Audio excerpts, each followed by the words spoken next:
When a 6-year-old girl calls 911 to ask if it's normal for daddies to lock their daughters inside, you know something's terribly wrong. That question would lead one officer into a tangled web of lies, control, and a truth no child should ever have to live with. Before we dive into this, hit the subscribe button and tell us from where in the world you're watching from. Emma, at age 4, dancing through golden sunbeams in her grandmother's garden. Roses bloomed like promises, and the world was wide with wonder. But that was before the-moving trucks came, before Mama's new job took them to the gray city, where flowers forgot to grow. Fast forward 3 years. Emma stands in Rose's doorway, suitcase in hand, eyes hollow as winter wells.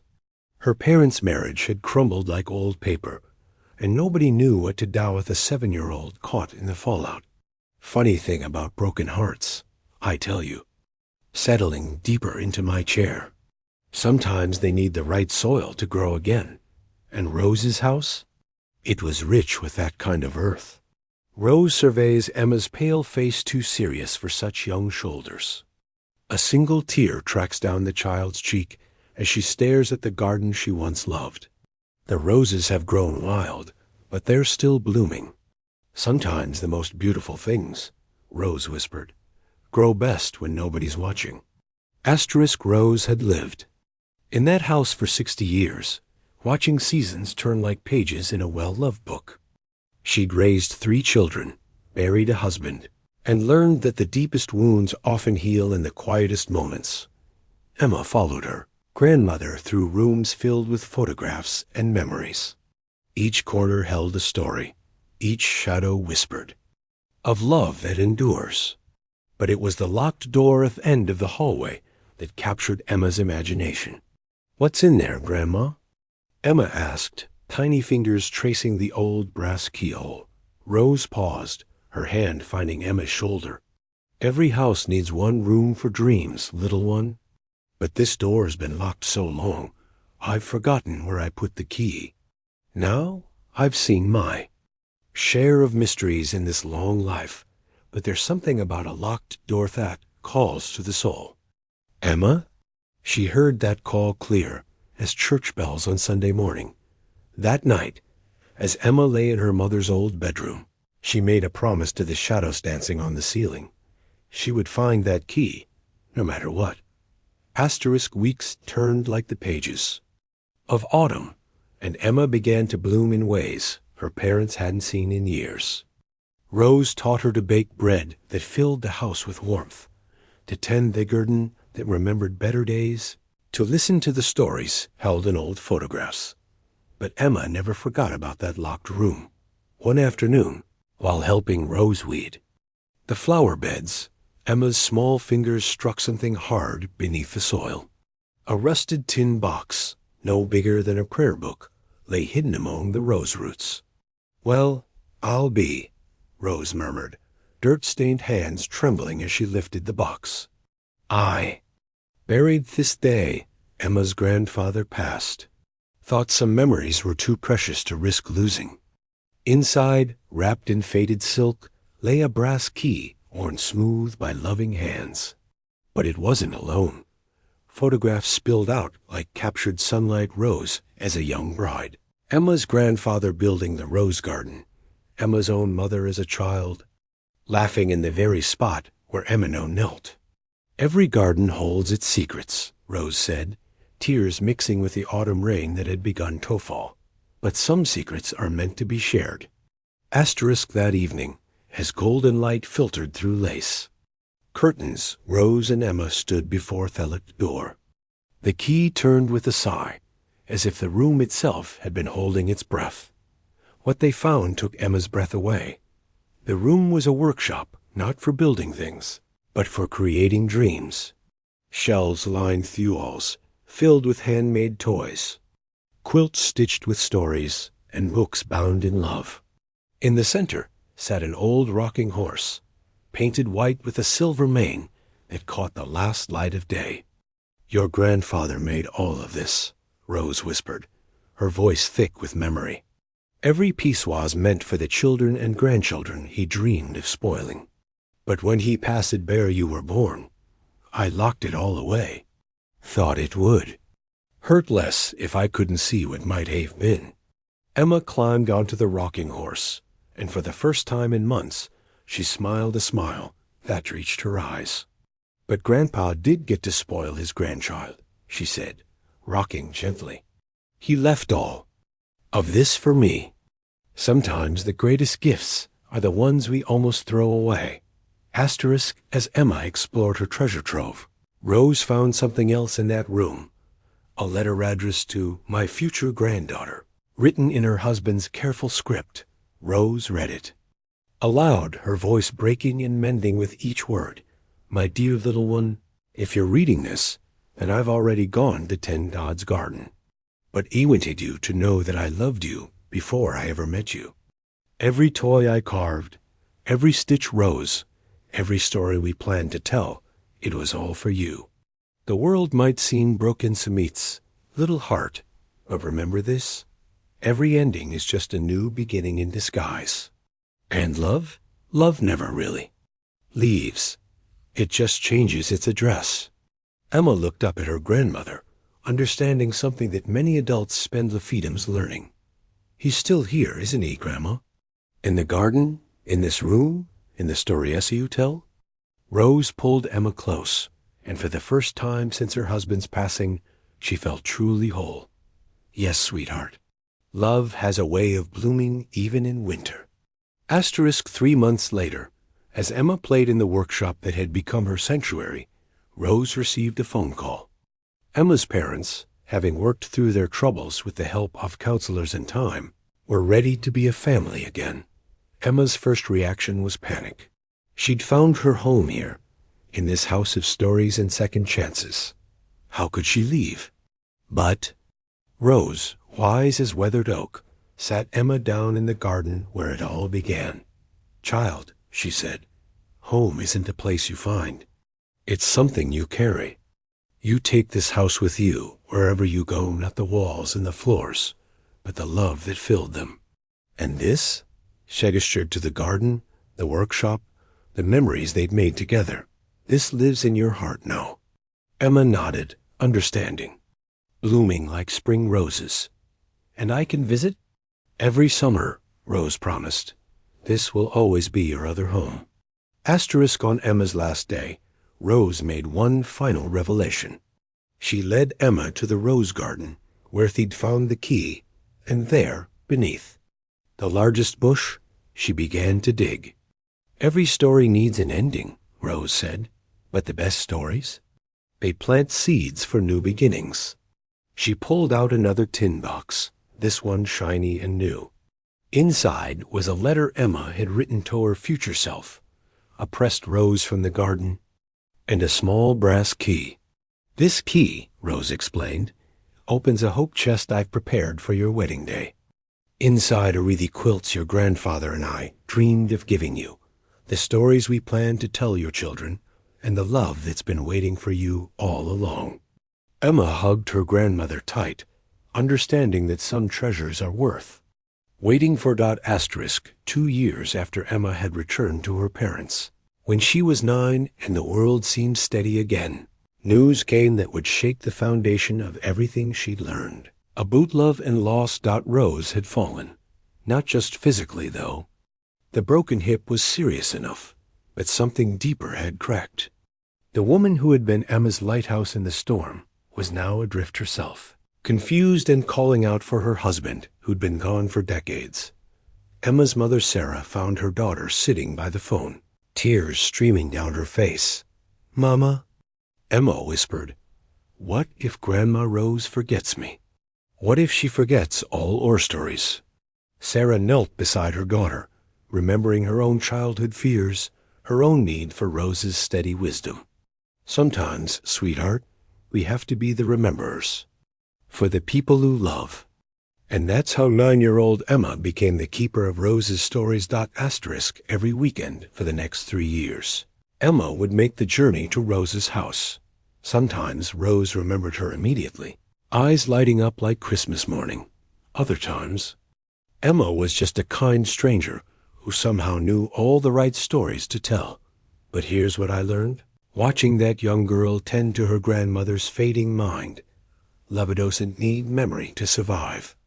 It lives in the hands that still reach for familiar comfort, in the smile that still spreads at the sound of a beloved voice, in the heart that still knows home even when the mind forgets the address. Emma would sit in the garden, reading aloud. From the journal she'd started keeping every story Rose had ever told her, every lesson learned, every moment of magic they'd shared. And slowly, like morning mist lifting from still water, Rose would return to herself. "Tell me about the key," Rose would whisper, her aged hand finding Emma's young one. And Emma would tell her, again and again, until the story became a bridge between who Rose was and who she was becoming. Asterisk. When Emma turned 12, Rose had one of her crystal-clear days, the kind where the fog lifts and the soul shines bright as polished silver. She called Emma to her side with an urgency that made the air itself hold its breath. "Child," she said, her voice stronger than it had been in months, "I need you to help me with something important. My mind. It comes and goes like morning tide. But my heart remembers everything that matters." Together, they spent that golden afternoon. In the workshop, Rose dictating while Emma's careful handwriting filled page after page. Letters to Emma's future self. Letters to the granddaughter Rose might not remember next week. Letters to the woman Emma would become, the mother she would be, the grandmother she might grow to be. "Listen close, little keeper," Rose whispered as the sun began its evening descent. "These words, they're seeds. Plant them in your heart and water them with remembering. Because even when I'm gone from this world, these stories will keep blooming in yours." Emma sealed each letter in an envelope, writing dates on the outside. Open when you graduate. Open on your wedding day. Open when you need to remember who you are. The last envelope simply read, "Open when you understand that love never dies. It just changes its address." Asterisk Rose passed on a Tuesday morning in spring, when the roses were just beginning to bud. Emma, now 15, stood beside her grandmother's bed, holding the hand that had taught her to bake bread, to plant dreams, to believe in second chances. "The garden," Rose whispered, her voice thin as tissue paper. "Promise me ... you'll tend the garden." Emma promised, not knowing yet what that truly meant. After the funeral, when the casseroles had been eaten and the flowers had wilted, Emma found herself alone in Rose's house. Her parents had decided to sell it, too much upkeep, too many memories, too painful to maintain. But Emma couldn't let go. Not yet. She spent that summer living between two worlds, her parents' house in the city and Rose's house of stories. Every morning, she would tend the roses, water the dreams, and read aloud from the journal of memories she'd kept so carefully. It was in August, while pruning the largest rose bush, that Emma made a discovery that changed everything. Hidden beneath years of growth, carved into the wooden trellis her grandfather had built decades before, were words she'd never seen. "For the keeper of dreams who comes after us." The stories live in the telling. R&W, 1962, Rose and William, grandmother and grandfather. They'd known, even then, that someone will need to carry their love forward. Asterisk that evening, Emma called a family meeting. She sat at Rose's kitchen table, surrounded by the people she loved most, and made a proposal that surprised everyone, including herself. "I want to keep the house," she said, her voice steady despite the magnitude of what she was asking. "I want to go to college nearby and live here. I want to keep Grandma Rose's story alive." Her father shook his head. "Emma, honey, you're 15. You don't understand what you're asking. The maintenance, the expenses." But her mother saw something in Emma's eyes that reminded her of Rose in her younger days. "Tell us more," Sarah said quietly. Emma opened the journal she'd been keeping and began to read. Stories of healing and hope, of keys found and doors opened, of love that transcends memory and time. As she read, something magical happened in that kitchen. The grief that had been choking them began to transform into something else, something that felt like purpose. I want to turn this house into a place where stories are kept alive, Emma continued, where kids who are lost can find their way home, where grandparents can share their wisdom before it's too late, where families can remember what really matters. It took months of planning, of fundraising, of legal paperwork and community support. But by Emma's 16th birthday, the Rose Garden Foundation was born, a nonprofit organization dedicated to preserving family stories and connecting generations. Asterisk, 3 years later, on any given afternoon, you might find Rose's house filled with the most beautiful kind of chaos. Children learning to bake bread from volunteer grandparents. Teenagers interviewing elderly community members about their life stories. Families working together in the garden that had become a symbol of hope renewed. Emma, now 18 and headed to college to study social work, had kept her promise in ways Rose never could have imagined. The locked room was now a library of recorded stories, hundreds of hours of voices sharing their wisdom, their struggles, their love, but the most precious recordings were the ones Emma had made with Rose in those final years. Every story, every lesson, every moment of connection, preserved like pressed flowers between the pages of time. You know what I learned, tending this house of stories? Emma would tell the children who came to visit. Love isn't something you lose. When someone dies, it's something you find in all the places they touched while they were alive. Asterisk 5 years later, Emma stood in Rose's bedroom, wearing a wedding dress that had hung in the hope chest for decades. The quilt her grandfather had dreamed of giving her was spread across the bed, and the letter marked "Open on your wedding day" lay beside her bouquet. With trembling fingers, she broke the seal and read Rose's words, written during one of her clear moments years before. My dearest Emma, if you're reading this, then you've found the love that was always meant to find you. Today, as you become a wife, remember that marriage is like tending a garden. It requires patience, forgiveness, and faith that beautiful things will grow even in difficult seasons. Your grandfather and I planted our love in this house, in this garden, in the stories we told and the dreams we shared. Now it's your turn to plant seeds of your own. The workshop is your snow child. Fill it with the laughter of your own babies.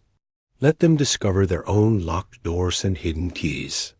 And when your hair is silver and your hands are weathered, remember that love is the only inheritance that matters. You are our greatest story, Emma. Now go write your own. Emma's new husband found her there, tears streaming down her face, surrounded by the ghosts of love that had shaped her into the woman she'd become. Are you ready? He asked gently.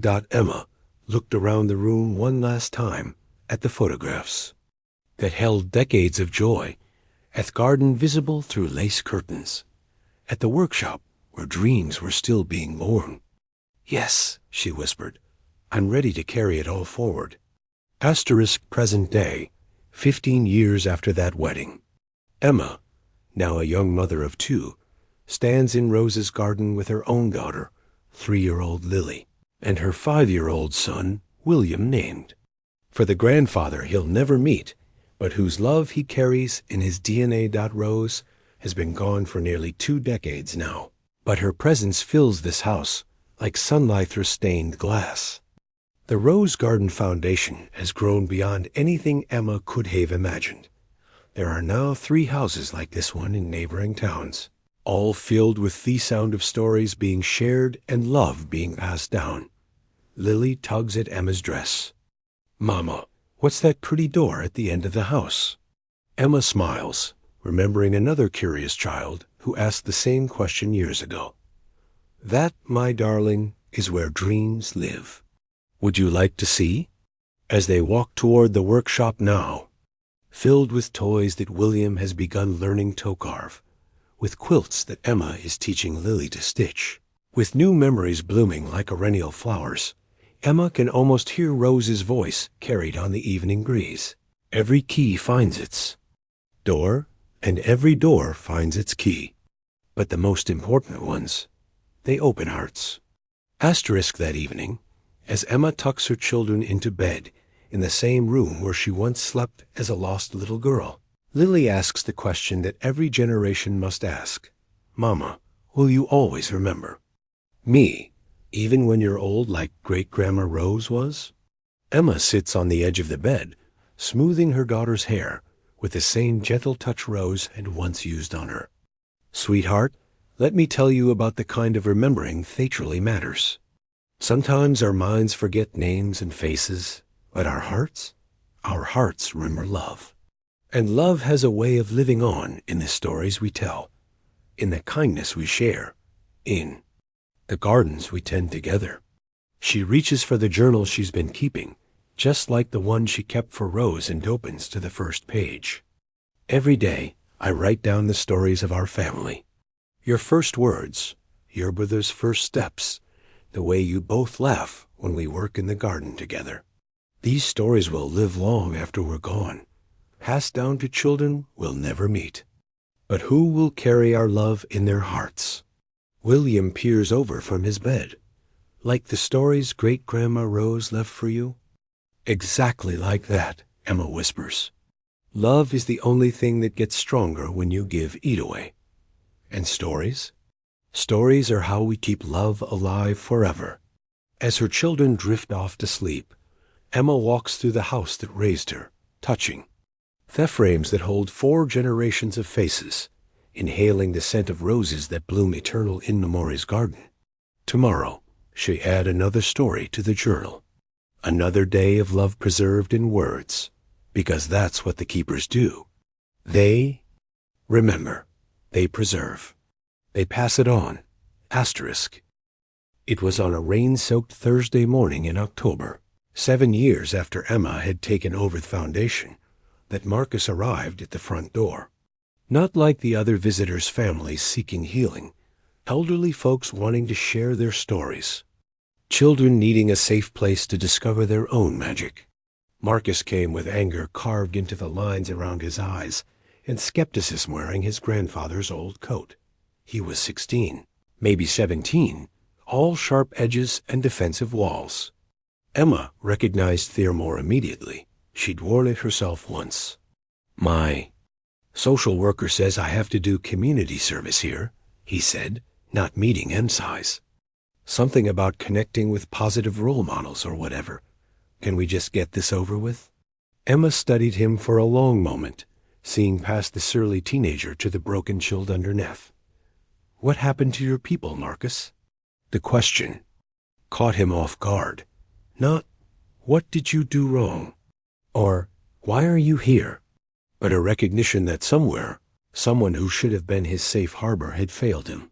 His tough facade cracked, just for an instant. Foster system since I was 8. Been through 12 homes in 9 years. I don't do the whole family thing anymore. Emma nodded, understanding flooding through her. Well then, how do you feel about roses? Because these ones have been waiting. 60 years for someone who understands that families aren't always born. Sometimes they're built, one story at a time. Asterisk, for the first month, Marcus was all thorns and no bloom. He'd show up late, do the minimum required, and leave as soon as possible. But Emma had learned patience from Rose, and she recognized the difference between a child who wouldn't try and one who was afraid to hope. It was William who broke through first. At 6 years old, Emma's son had no fear of Marcus' walls. He'd chatter away while they worked in the garden together, talking about his favorite flowers and the toys his mama was teaching him to carve. Why do you always look sad? William asked one afternoon, his small hands helping Marcus pull weeds. Marcus stopped, dirt-stained fingers frozen above a dandelion. I'm not sad, kid. I just don't see the point in all this. The point in what? Taking care of things. People always leave anyway. Plants die. Stories end. What's the point? William considered this with the seriousness only children can muster. Mama says the point isn't that things last forever. The point is that they matter while they're here. Like these roses, they'll die when winter comes, but they'll come back in spring because their roots remember how to grow. Marcus stared at the boy, something shifting deep in his chest. How do you know so much, little man? Great-Grandma Rose taught Mama, and Mama teaches me. That's how love works. It gets passed down like recipes and bedtime stories. That night, Marcus stayed an extra hour, helping Emma prepare dinner for the volunteer grandparents who came to share stories with the neighborhood children. He didn't talk much, but he listened to the laughter from the kitchen, to the stories being told in the living room, to the sound of what family could be when it wasn't built on obligation but on choice. Asterisk. 3 months into Marcus's community service, Emma found him sitting on the back porch steps, staring at the locked door that led to the space beneath the stairs, a small storage Arisht never bothered to explore. What's in there? He asked, nodding toward the door. Honestly, I've never looked. Rose mentioned it once, said it was where she kept things too painful to see, but too precious to throw away. Marcus turned the old brass handle, surprised when the door opened easily.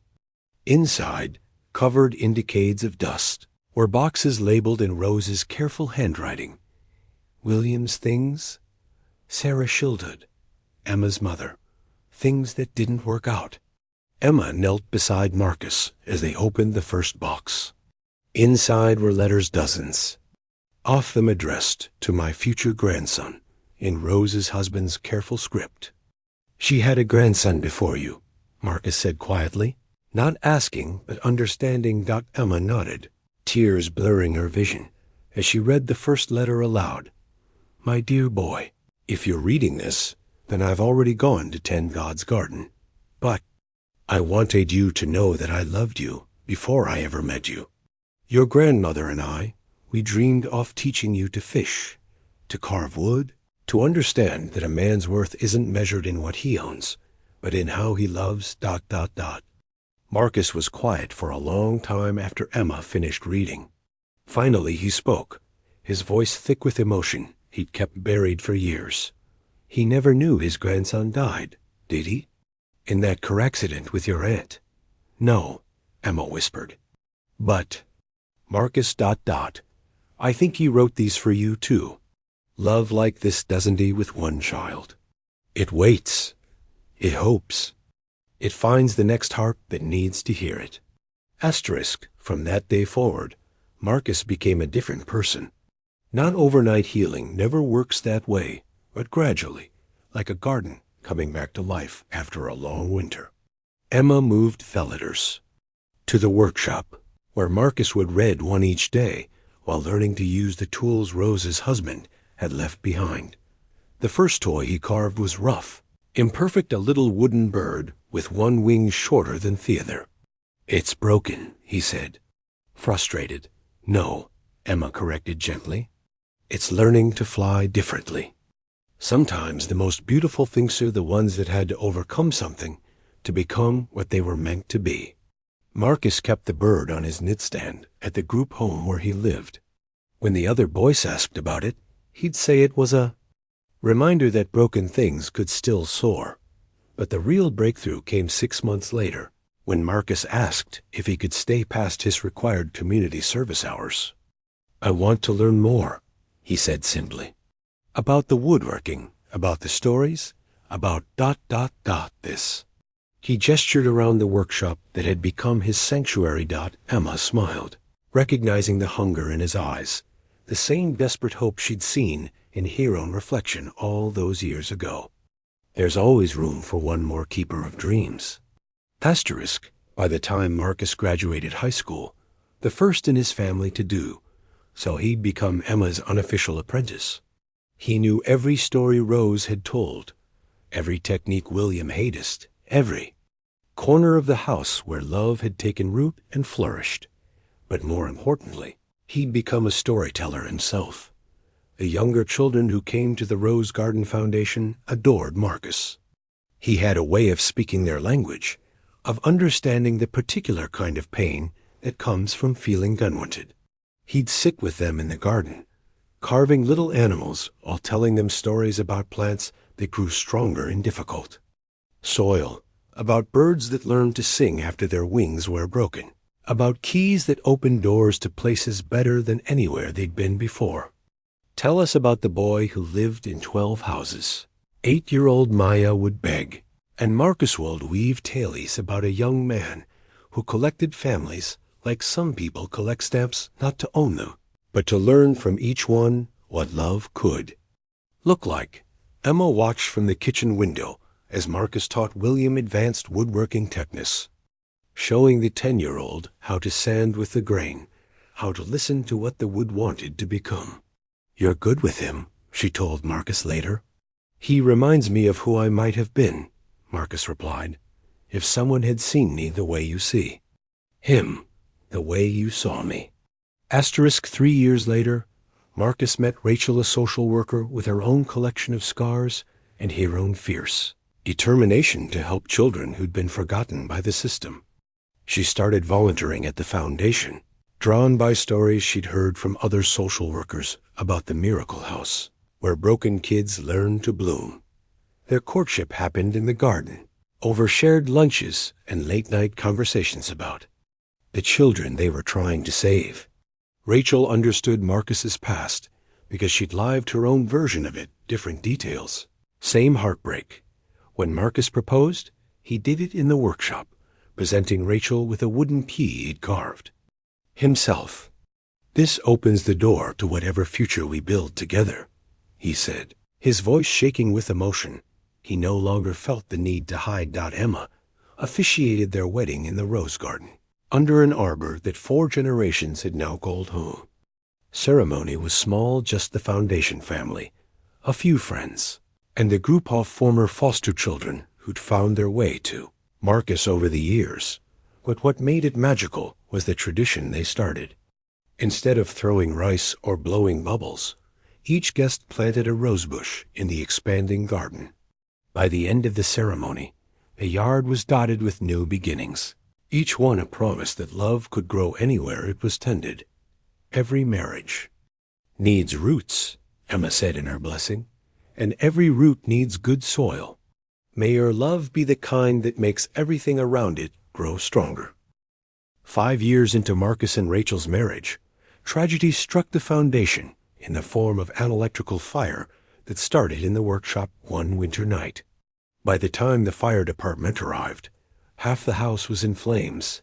Emma stood in her nightgown, watching 60 years of memories turn to smoke. Her children clung to her sides as Marcus and Rachel held each other tight. The workshop where 4 generations had dreamed was gone. The kitchen where Rose had taught her to bake was destroyed. The living room where countless stories had been shared was a shell of cherub beams. But then something remarkable happened. Within hours, people began arriving. Former foundation families, bringing food and blankets. Elderly volunteers who'd shared their stories, offering their own homes as temporary meeting places. Children who'd found healing in the garden, showing up with their parents, asking what they could do to help. Marcus organized the volunteers with military precision, his leadership skills honed by years off moving between families and learning to adapt quickly. Rachel coordinated with insurance companies and city officials, her social work background invaluable in navigating bureaucracy.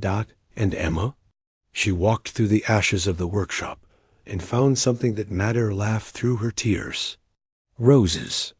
Husband's tool chest, blackened but intact, with all the instruments of creation still nestled safely inside. The rebuilding took 2 years, but it became more than restoration. It became transformation. The new workshop was 3 times larger, with space for multiple families to work together. The kitchen was designed with accessibility in mind, allowing elderly volunteers in wheelchairs to share their cooking wisdom comfortably. Most importantly, they added the memory wall, a long hallway lined with photographs, letters, and artifacts from every family who'd found healing through the foundation. Rose and William's pictures held the place of honor, but surrounding them were hundreds of other faces, other stories, other keys found and doors opened. Marcus designed and built it, all his carpentry skills now rivaling those of Rose's husband. Each beam he placed, each door he hung, was infused with the same love that had built the original house decades before. "You know what I learned from that fire?" Emma said at the rededication ceremony. "Some things can be destroyed, but love is fireproof. It lives in the people who carry it, not in the buildings that house it." The ceremony ended with each person taking a small key from a bowl. Marcus and Rachel had filled keys to nothing in particular, but symbols of all the doors that love could open. Asterisk, the rebuilding took 2 years, but it became more than restoration. It became transformation. The new workshop was 3 times larger, with space for multiple families to work together. The kitchen was designed with accessibility in mind, allowing elderly volunteers in wheelchairs to share their cooking wisdom comfortably. Most importantly, they added the memory wall, a long hallway lined with photographs, letters, and artifacts from every family who'd found healing through the foundation. Rose and William's pictures held the place of honor, but surrounding them were hundreds of other faces, other stories, other keys found and doors opened. Marcus designed and built it, all his carpentry skills now rivaling those of Rose's husband. Each beam he placed, each door he hung, was infused with the same love that had built the original house decades before. "You know what I learned from that fire?" Emma said at the rededication ceremony. "Some things can be destroyed, but love is fireproof. It lives in the people who carry it, not in the buildings that house it." The ceremony ended with each person taking a small key from a bowl. Marcus and Rachel had filled keys to nothing in particular, but symbols of all the doors that love could open. Asterisk, the rebuilding took 2 years, but it became more than restoration. It became transformation. The new workshop was 3 times larger, with space for multiple families to work together. The kitchen was designed with accessibility in mind, allowing elderly volunteers in wheelchairs to share their cooking wisdom comfortably. Most importantly, they added the memory wall, a long hallway lined with photographs, letters, and artifacts from every family who'd found healing through the foundation. Rose and William's pictures held the place of honor, but surrounding them were hundreds of other faces, other stories, other keys found and doors opened. Marcus designed and built it, all his carpentry skills now rivaling those of Rose's husband. Each beam he placed, each door he hung, was infused with the same love that had built the original house decades before. "You know what I learned from that fire?" Emma said at the rededication ceremony. "Some things can be destroyed, but love is fireproof. It lives in the people who carry it, not in the buildings that house it." The ceremony ended with each person taking a small key from a bowl. Marcus and Rachel had filled keys to nothing in particular, but symbols of all the doors that love could open. Asterisk, the rebuilding took 2 years, but it became more than restoration. It became transformation. The new workshop was 3 times larger, with space for multiple families to work together. The kitchen was designed with accessibility in mind, allowing elderly volunteers in wheelchairs to share their cooking wisdom comfortably. Most importantly, they added the memory wall, a long hallway lined with photographs, letters, and artifacts from every family who'd found healing through the foundation. Rose and William's pictures held the place of honor, but surrounding them were hundreds of other faces, other stories, other keys found and doors opened. Marcus designed and built it, all his carpentry skills now rivaling those of Rose's husband. Each beam he placed, each door he hung, was infused with the same love that had built the original house decades before.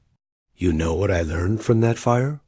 Emma said at the rededication ceremony, "Some things can be destroyed, but love is fireproof.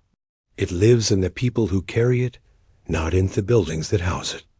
The ceremony ended with each person taking a small key from a bowl Marcus and Rachel had filled keys to nothing in particular, but symbols of all the doors that love could open. Asterisk, the rebuilding took 2 years, but it became more than restoration. It became transformation. The new workshop was 3 times larger, with space for multiple families to work together. The kitchen was designed with accessibility in mind, allowing elderly volunteers in wheelchairs to share their cooking wisdom comfortably. Most importantly, they added the memory wall, a long hallway lined with photographs, letters, and artifacts from every family who'd found healing through the foundation. Rose and William's pictures held the place of honor, but surrounding them were hundreds of other faces, other stories, other keys found and doors opened. Marcus designed and built it. All his carpentry skills now rivaling those of Rose's husband. Each beam he placed, each door he hung, was infused with the same love that had built the original house decades before. You know what I learned from that fire? Emma said at the rededication ceremony, "Some things can be destroyed, but love is fireproof. It lives in the people who carry it, not in the buildings that house it." The ceremony ended with each person taking a small key from a bowl Marcus and Rachel had filled keys to nothing in particular, but symbols of all the doors that love could open. Asterisk, the rebuilding took 2 years, but it became more than restoration. It became transformation. The new workshop was 3 times larger, with space for multiple families to work together. The kitchen was designed with accessibility in mind, allowing elderly volunteers in wheelchairs to share their cooking wisdom comfortably. Most importantly, they added the memory wall, a long hallway lined with photographs, letters, and artifacts from every family who'd found healing through the foundation. Rose and William's pictures held the place of honor, but surrounding them were hundreds of other faces, other stories, other keys found and doors opened. Marcus designed and built it all, his carpentry skills now rivaling those of Rose's husband. Each beam he placed, each door he hung, was infused with the same love that had built the original house decades before. You know what I learned from that fire? Emma said at the rededication ceremony, "Some things can be destroyed, but love is fireproof. It lives in the people who carry it, not in the buildings that house it." The ceremony ended with each person taking a small key from a bowl Marcus and Rachel had filled keys to nothing in particular, but symbols of all the doors that love could open. "The tools survived," she announced to the crowd gathered in the garden. "Everything we need to rebuild is right here in our hands." 25 years after Emma first discovered the key in Rose's garden, the Rose Garden Foundation had grown beyond anyone's wildest dreams. There were now 12 locations across 4 states, serving thousands of families each year. The original house had been designated a historic landmark, its story inspiring a documentary that won national awards. But success, Emma had learned, brings its own challenges. Corporate sponsors wanted to streamline operations to create efficiency, standards, and measurable outcomes. Government grants came with regulations that threatened to bureaucratize the very intimacy that made the foundation special. Well-meaning board members suggested franchising the model, turning Rose's vision into a branded program. Emma, now 47 with silver threading through her hair like her grandmother's, faced the hardest decision of her adult life. "We could reach so many more people," argued Dr. Patricia Hendricks, the foundation's newest board member and a successful businesswoman who'd grown up in foster care. "With proper scaling, we could impact millions of children instead of thousands." Emma stood in the original workshop, surrounded by the tools that had carved hope into wood for 3 generations. But would it still be healing if it became a program instead of a family? Would the stories still matter if they were part of a curriculum instead of a conversation? Marcus, now 38, and serving as the Foundation's executive director, understood Emma's dilemma better than anyone. What would Rose say? He asked quietly. Emma closed her eyes, almost hearing her grandmother's voice carried on the evening breeze. She'd say that love can't be mass-produced. It has to be grown, one heart at a time, in soil that's been prepared, by people who understand what it means to be broken and choose to bloom anyway. The decision to keep the Foundation small and personal cost them millions in potential funding. Several board members resigned. The documentary crew was disappointed. They couldn't film the scaling success story they'd envisioned, but the families kept coming. The healing kept happening. The stories kept growing like roses in fertile ground. Asterisk, it was during this period of external pressure that something magical happened, something that reminded everyone involved why the Foundation's intimate approach mattered so much. A group of former Foundation children, now adults with children of their own, organized what they called the Night of Living Stories. Without asking permission or seeking corporate testposks, they simply showed up at all 12 Foundation locations on the same October evening. Marcus, who'd started as an angry teenager doing court-ordered community service, stood before the crowd at the original house. Beside him were 30 other graduates of Thepogram former foster children, kids who'd aged out of the system, teenagers who'd found their way to the Foundation through juvenile courts or social services. You want measurable outcomes? Marcus called out to the gathered crowd of families, volunteers, and supporters. Here we are. Dr. Jennifer Martinez, pediatrician. He gestured to a young woman holding her toddler. She learned to heal others because Emma taught her that broken things can be made whole. David Park, teacher and children's book author, a quiet man, stepped forward. He learned to share stories because Rose's legacy showed him that every child deserves to hear that they matter. One by one, Marcus introduced them. Lawyers and social workers, craftsmen and artists, parents and grandparents, all of whom traced their healing back to this garden where love had been planted in the darkest soil and taught to grow. This is what happens, Marcus concluded, his voice carrying across the garden where roses still bloomed, when you choose depth over breadth, when you choose story over statistics, when you choose love over leverage.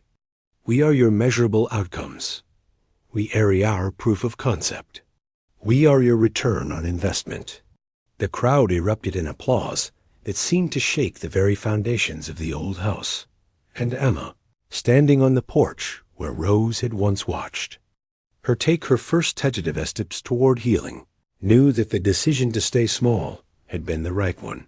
6 months later, Emma received a letter that would become one of the most treasured additions to the Foundation's archives. It came from Dr. Sarah Chun Dorothy Chun's daughter, the one who had reconciled with her mother after hearing Rose's story.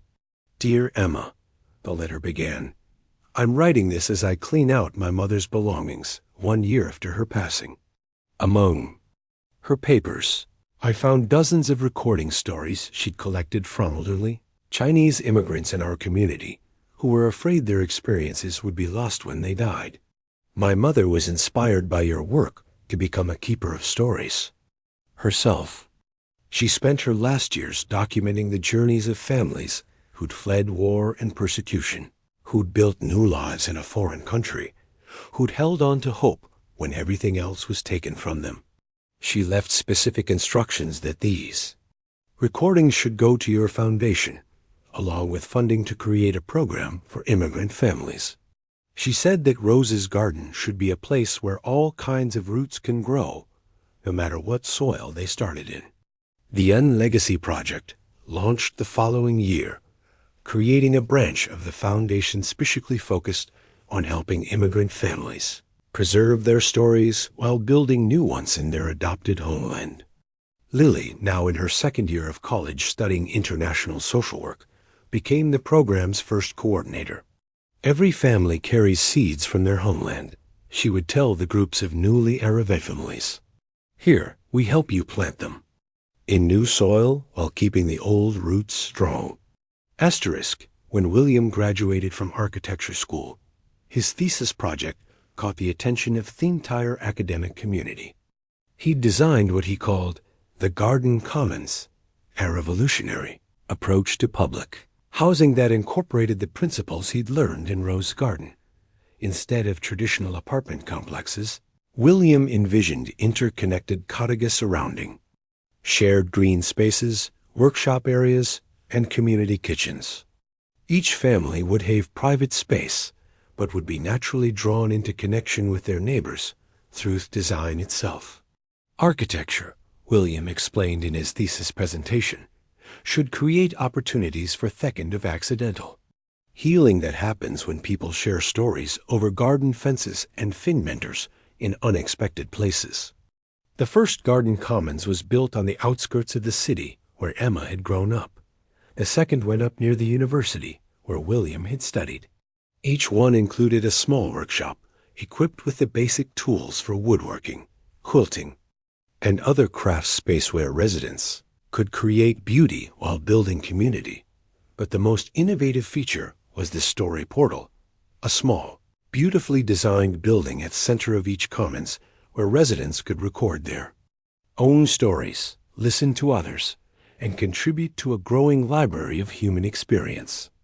My great-grandmother believed that every person has a story worth preserving, William said at the dedication of the first commons. This is her vision, translated into brick and mortar. Asterisk Emma was 51 when the pandemic hit, closing schools and community centers, forcing families into isolation just when they needed connection most. The Foundation's programs, built in-person relationships and shared experiences, seemed impossible to maintain. For the first time since she'd discovered the key in Rose's garden, Emma faced the possibility that the Foundation might not survive. Once again, it was the people who'd been touched by Rose's legacy who found the solution. Marcus spearheaded the creation of virtual storytelling circles, where families could share their experiences of isolation while maintaining connection.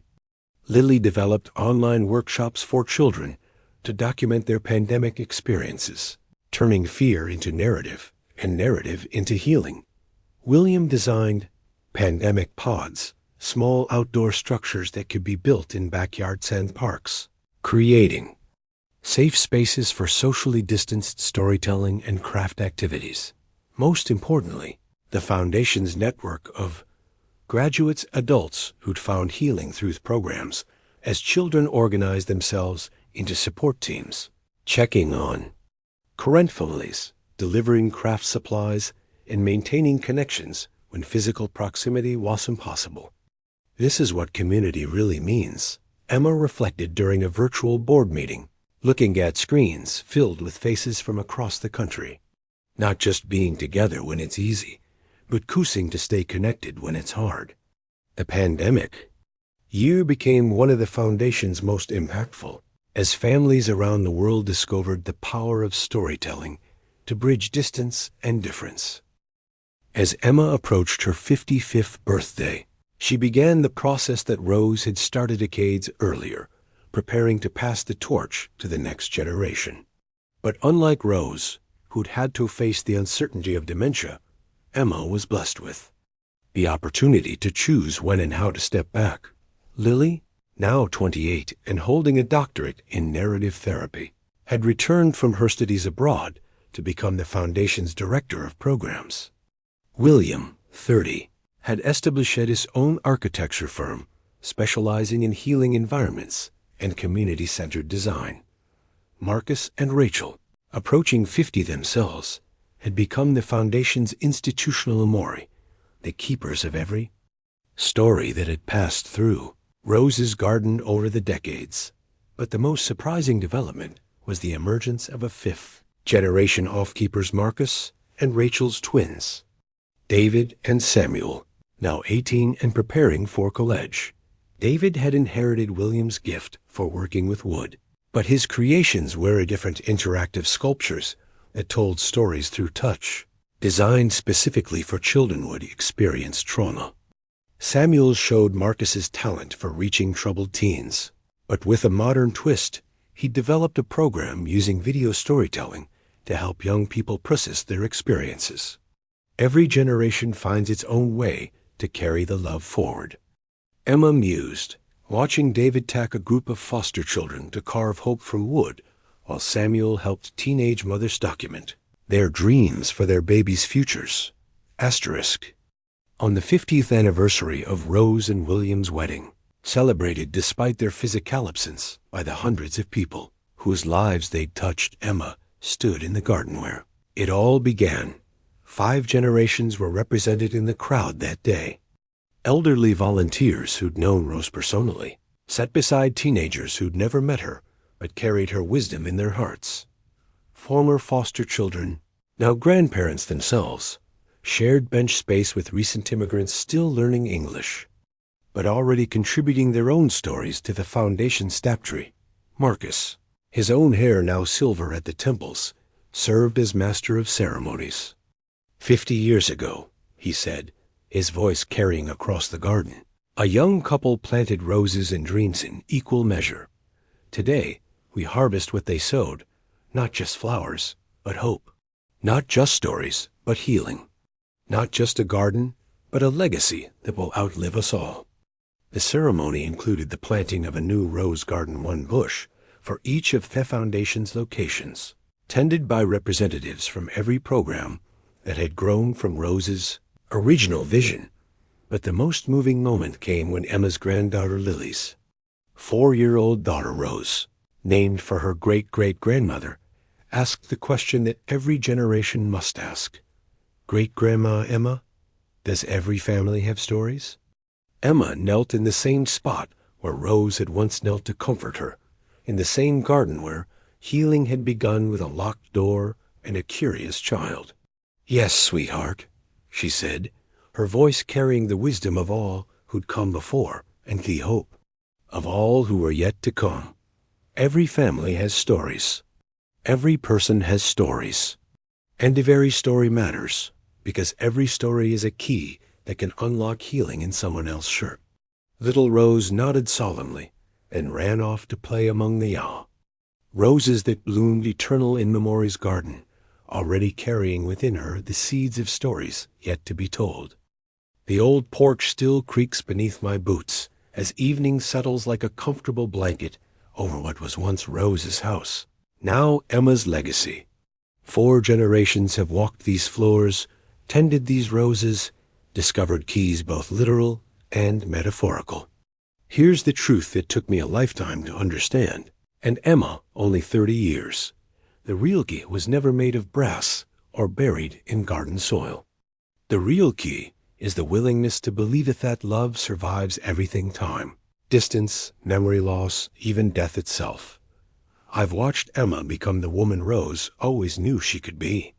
Seen her transform a house into a sanctuary, a garden into a classroom, stories into bridges between souls, both they were forever separated. The Rose Garden Foundation now serves hundreds of families each year. Children who've lost their way find direction in the workshops. Elderly folks who thought their stories didn't matter discover eager ears waiting to listen. Families torn apart by circumstance learn that love is the thread that can weave even the most broken pieces back together.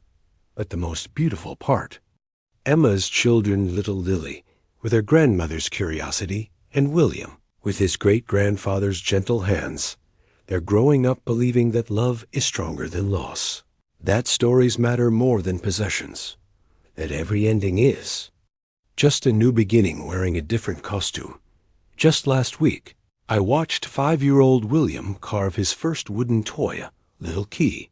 Naturally, when I asked him what door it might open, he looked at me with those wise eyes children sometimes have and said, "It doesn't open doors, mister. It opens hearts." Mama taught method, And Lily?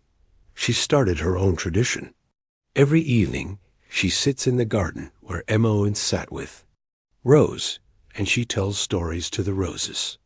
Not stories she's heard, mind you, but stories she makes up about brave little girls and wise grandmothers, and keys that unlock the magic hiding in ordinary days. The roses like stories, she told me seriously. They grow better when they hear about love. From the mouths of babes, as they say, Dot. So as I sit here in the growing dusk, surrounded by the scent of blooming roses and the soft murmur of Emma reading bedtime stories to her children, I'm reminded of something Rose used to say. We don't inherit the earth from our ancestors. We borrow it from our children. Emma borrowed well.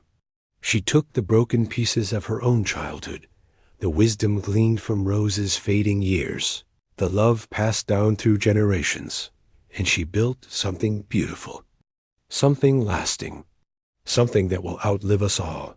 But here's the question I leave with you. As the stars begin their ancient dance and the night settles into its eternal rhythm, what are you borrowing from the past? And what are you lending to the future? What keys are hidden in your own garden, waiting to be discovered? What doors in your heart lie locked, not because you've lost the key, but because you've forgotten that love is the only key that matters? Emma's story isn't unique, you know. We all have Rose's house somewhere in our lives, a place, or person, or memory that taught us what love looks like when it puts on work clothes and gets its hands dirty. We all have locked rooms in our hearts, workshops of dreams we've abandoned, gardens of hope we've let go. Wild Dot, the difference is whether we choose to tend them or let them disappear. Emma chose to tend. Rose chose to teach. William chose to build. Sarah chose to remember, Dot, and now Lily and little William are choosing to carry it all forward, adding their own chapters to Astory that began long before they were born and will continue long after their own children have a children. That's the real magic, friends. Not the keys or the locked doors or even the treasures we find behind them. The real magic is in the choosing, the daily decision to believe that love matters, that stories heal, that every broken heart can learn to bloom again if it's planted in the right soil and tended with the right hands. Dot, as I rise from this old chair and make my way down the porch steps, I can hear Emma's voice drifting through the screen door, reading to her children from the same book of fairy tales Rosens read. To her, the circle completes itself, then starts again, wider and stronger than before. And somewhere in the distance, if you listen real close, you might hear the sound of a night bird singing, the whisper of wind through rose petals, and the soft click of a key turning in a lock that was never really locked at all. Dot, the door was always open, you see. We just had to remember how to turn the handle. Pass it on, child. Pass it on. The porch falls silent. The story ends. But the love it carries? That lives forever, waiting for the next heart brave enough to turn the key.